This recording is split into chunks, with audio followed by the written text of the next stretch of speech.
Mathematics, entertainment, truth, history. Yeah. We in the meth lab. Got your host, Big Twin, the most underrated podcast on YouTube. Yo, I got my man Block Forever. Yo, this is real right now. I got my man Block Forever on here. What's going on? Block, let the people know where you from. I'm from Tremont Ave, Bronx, Marmion, Mapes Avenue, Southern Boulevard, Prospect. All that is me, really up and down. I was running around there my whole life, man.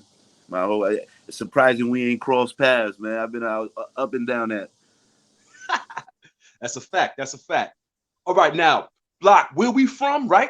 It ain't too many people that choose to do things different. What inspired you to take a different path? I had a kid real young, and I had a situation with Murder Inc. when I was 18. So it didn't pan out, and they got indicted by the federal government. That whole money, the situation that they went. Mm-hmm. I was one of the small victims that nobody really know about in that situation. Not that I was a victim, but I had a development deal with them, and then in the process of me getting that deal, they got indicted. So it was like, sorry, kind of like, So once that happened, I had a kid, and then I was like, you know what? Let me get out of the Bronx for a little bit. And it worked. It turned out to be it worked out a little bit. You know what I'm saying? So now when I go back to Tremont on a regular basis, I be telling people like, yo, this ain't all it is. You know what I'm saying? There's a whole nother part of the world. But I love Tremont though. The amount of fun I had growing up on that strip is crazy. Man, on this podcast, I talk about it a lot. I tell them like, it was crazy. I was born in 81, so okay. My whole life I've been out there. You know what I'm saying? My whole entire life. I was born in 83, and from Jacoby Hospital, I went right to 1961 Mapes Avenue on top of the Bohio. Yo, Block, I was born in Jacoby, and right after Jacoby, they brought me right to West Farms. That, you know what I mean? We here. All right. Yeah. Okay, now on that album, Apartment 31, right? Yeah. You got a song called Snoop Dogg, Feeling Like Snoop Dogg. What inspired you to make that song?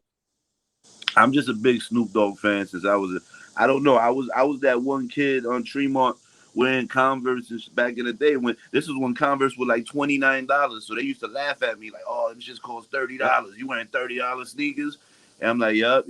And then 2 years later, the whole little gang epidemic started. Now everybody want to wear Converse and shit. But yeah, I don't know. I just been influenced by the West Coast music since I was a kid. I've been in Cali a bunch of times, and I don't know. It just I felt like Snoop Dogg that day. I recorded that song in my homeboy's garage. He had a studio set up. We just put on went through some beats, and that's what came out. Because that song right there would be appreciated out that way, out west. Mm-hmm. You know what I mean? That song, it got the whole West vibe. With the New York accent. Yeah. And now, while we talking about accents and voices and all that, did anybody ever tell you sound somewhat like a mixture of DMX and Ja Rule put together? Have you ever heard that before? I've heard those two. I haven't, but I've heard the other raspy. I done heard Lloyd Banks back in when I was running around the South, like around 07, like 08. They used to say I sounded like Jeezy, so I pretty much get all the raspy voice sounding dudes. Yeah, in there from time to time. Yeah. All right, now, you said you was with Murder Inc., but bring us to before that. How you even get to Murder Inc.? Like, how'd that happen? How'd you get to that point? Like I said, everybody know I'm from Tremont, but I used to be on Walton Avenue a lot, and Walton Avenue, 164th Street. That's where my grandmother's block. And a good friend of my father's, he was like my father was older than him, and he older than me, kind of like the little, the generational step up type shit, right? So my pops is in jail. He was in jail for like 25 years. So his little homie, which is now my big homie, says, yo, I got a studio in my crib. Blah. They gave me the whole spiel. I spit for them. I had never even rapped really. And he was like, yo, you got some shit.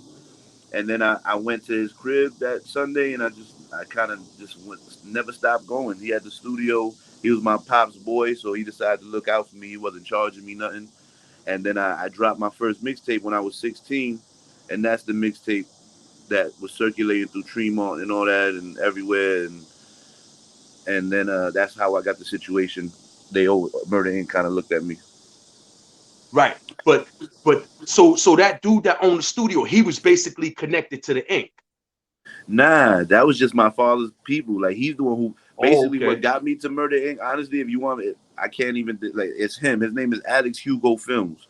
He actually does movies in Okay. the Bronx and everything like that right now. If we Yeah, still, he's on YouTube and all that.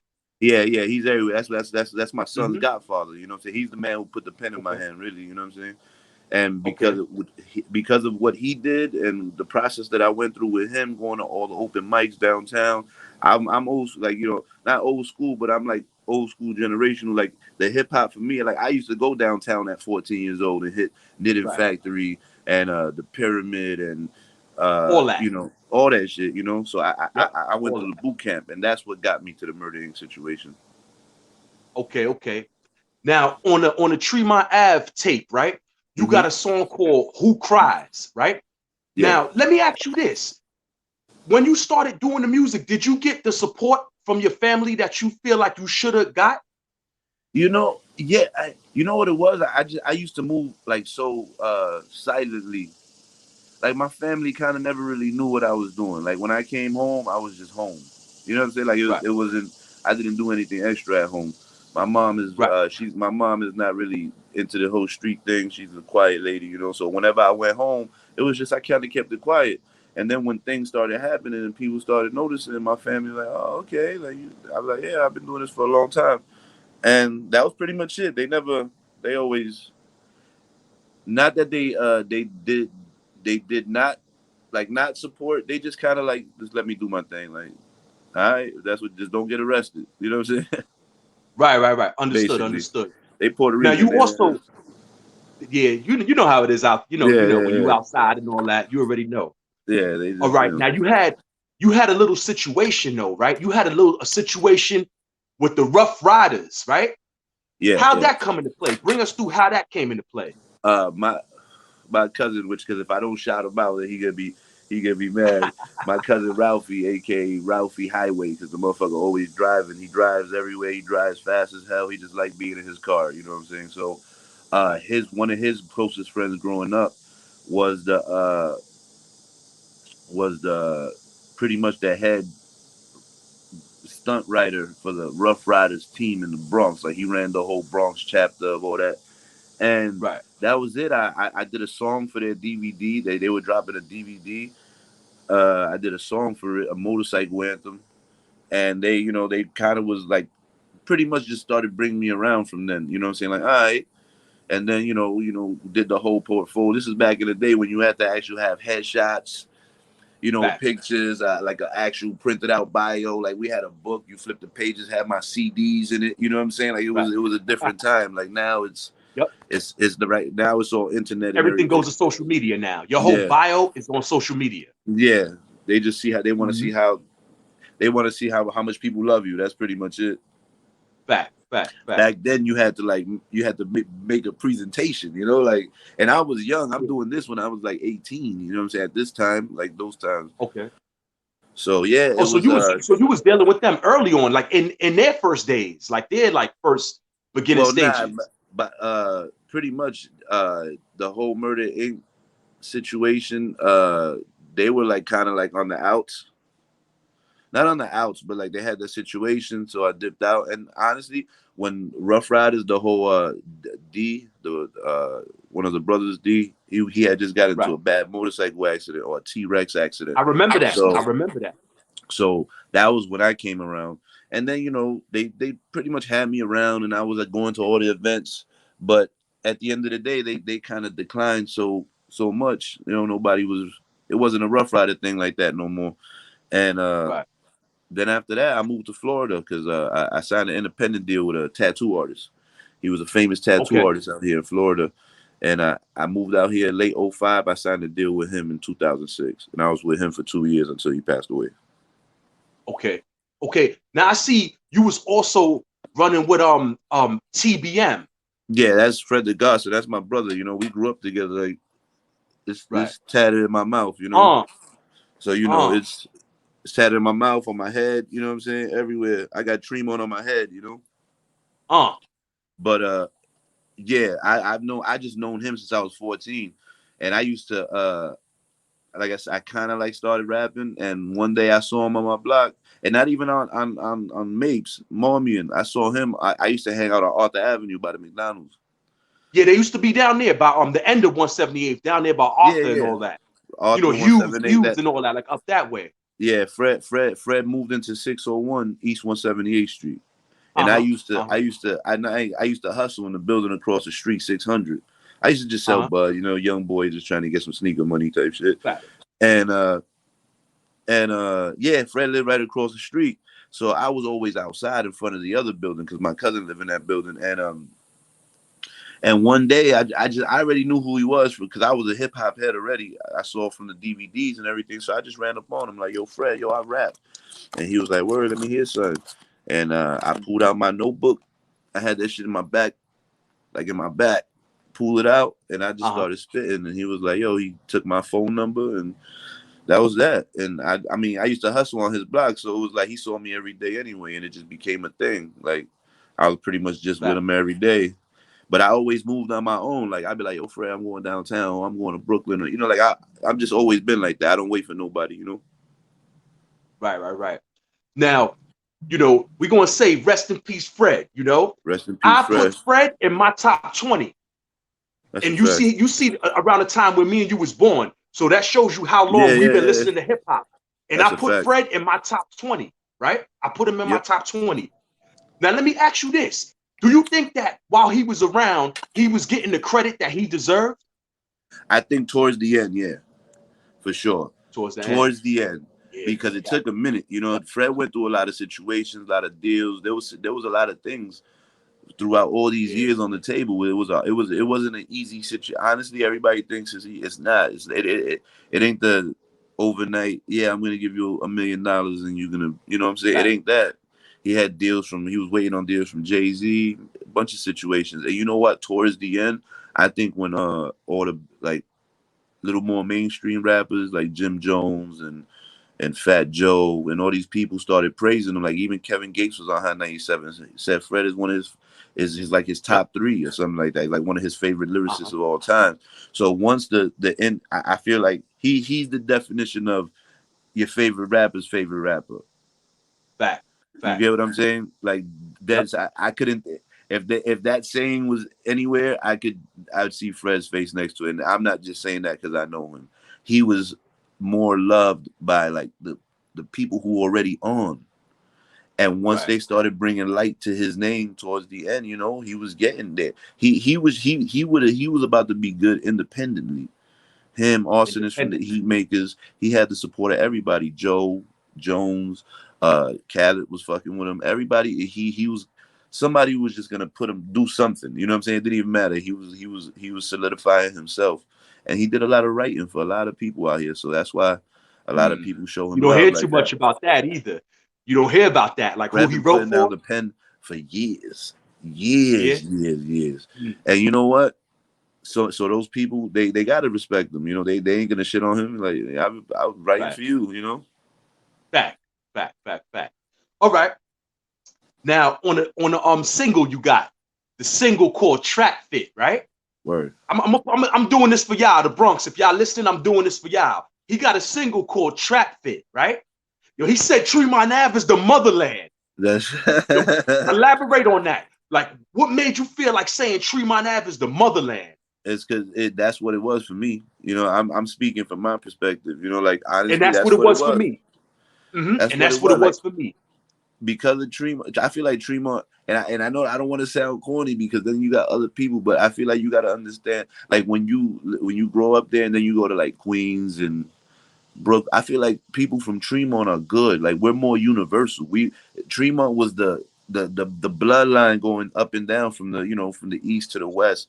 On one side is the south, pretty much go that direction. Southern Boulevard go towards Fordham, you going north. You know what I'm saying? Southern Boulevard going towards 174, you going south. You know, like Thrives Neck is the east, River. You know what I'm saying? All the way to the west. Like I feel like we universal. Like we good. I mean that. Like we good. Ask anybody who know me. I walk anywhere, Brooklyn, Queens, Staten. It don't even matter. Every state. I done lived in Maine, Connecticut, Reading, PA, all that. You know. Uh-huh. And I feel like I was good everywhere. Tremont, it's the Right. motherland. Like for me, And I'm gonna tell everything y'all, starts there. and I'm gonna add on. I'm gonna add on to that for y'all listening right now. We got everybody over there. We got Crips, we got Bloods and all that. We got the All that Kings, shit. we got the Italian, you name it, we got it on Tremont. Ain't nobody killing nobody. Tremont Ave is the Mecca, straight up. It's the That's a motherland. fact. You know what I'm saying? Block the block. You know, we gang infested. Nobody's killing nobody. Yo, we different over there. That's a fact. We different.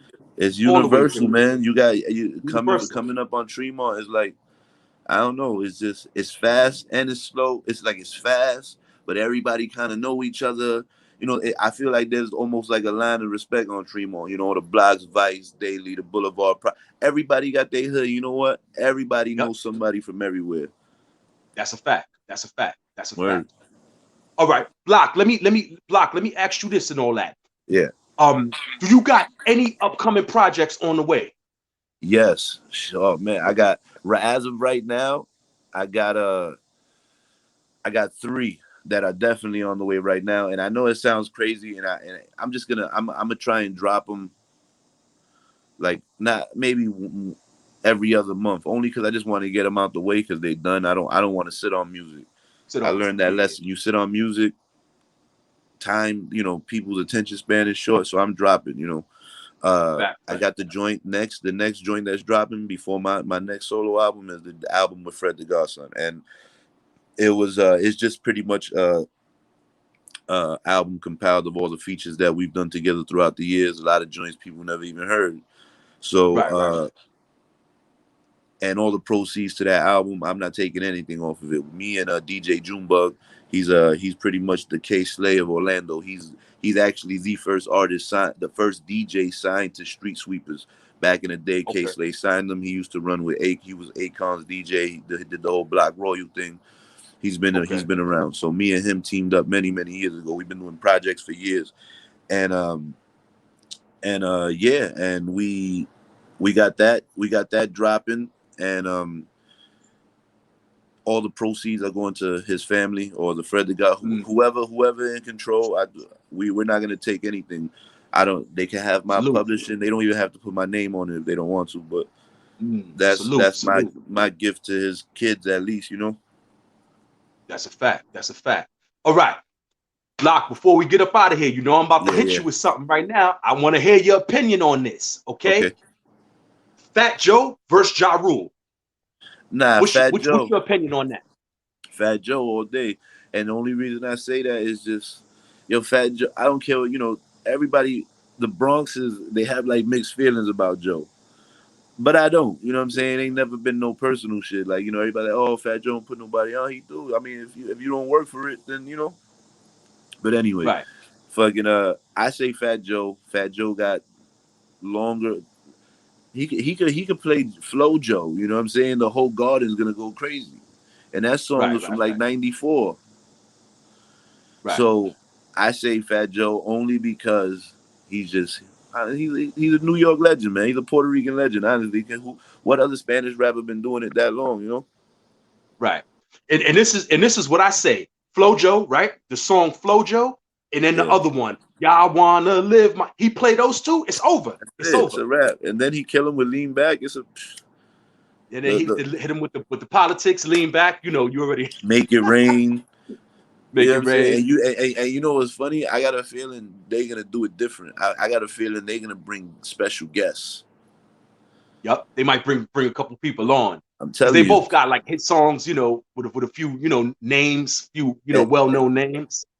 And you know how they're gonna end the show, right? Remember I said this. I'm giving the ultimate prediction. The Fat Joe Ja Rule live will end with "I got 100 guns, 100 clips. Yeah, I'm from New York." Yep. They might even bring Kiss out. That's what I'm saying. It's gonna be a problem. I'm telling you. But yeah, I give it to Fat Joe from the beginning. The minute I saw the flyer online, I said, Joe taking it. Joe taking it. That's a fact. That's a fact. Yo, Block, good looking for coming through to the meth lab. And yo, this is the X right here. You know, this is the BX You and all that. already know, BX. Yo, Block, That shit- anything that- you want to that- shout that- out before that- you leave? that Go ahead. BX fingers tatted on my chest. You already know. You know what I'm saying? We Yeah, out yeah. here. Yo, go listen to that Trap Fit. Take it even back. Go to apartment. Look up that apartment 31. Go get Tremont Ave tape. All that. You got, yo. I'm telling y'all, you won't be mad. Anything I say on this channel, as far as hip hop, you can take it to the bank. Block, good looking for coming through. Salute, salute. No You doubt, already no know. doubt, man. Thank you for having me. Tremont up. For sure. And I'm a keep screaming the name, yo. Tremont gonna be somewhere. You already know. You already know. All It's right. the logo. You already. No doubt. BX. Let's Yeah, get yeah. 'em. Mathematics entertainment, truth history.